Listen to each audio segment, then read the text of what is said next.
Hi guys, welcome back to my second vlog. It's me, Go with Wally. For today's video is eating calamansi challenge. Guys, this is calamansi. Binili ko sa supermarket kasi sabi nila matamis daw. Try natin. Tapos may isa akong basong milk. And then, try natin guys kung masarap. It's a calamansi eating challenge, guys. Okay? Oh, it's so sour. Try.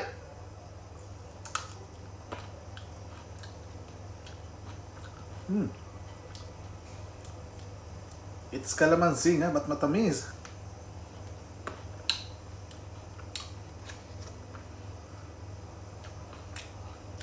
Matamis.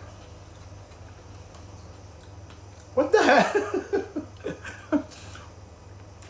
Meron kaming tanim nito sa Pinas, calamansi, pero sa sobrang asim, hindi makakain.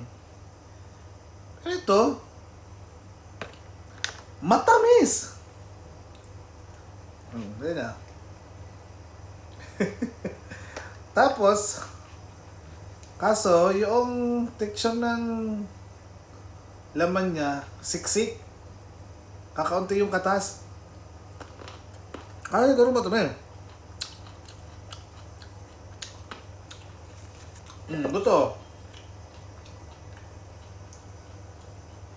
Tulungan naman ito eh. Allah! Ngayon lang ako nakatikim ng kalamansi na matamis. Matamis pa sa tamisang sampalok. Guys, tikman. Meron ito sa mga supermarket. Yeah. Mapait yung ng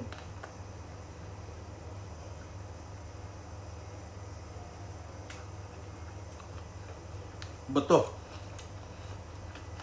Sabi nila, pero yung balat guys, kalamansi.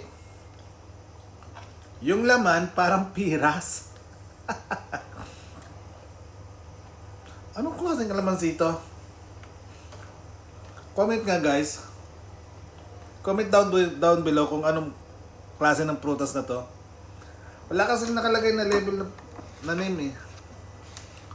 Bigyan ko lang sa supermarket kasi kanina conscious lang ako bakit may kalamansi siya.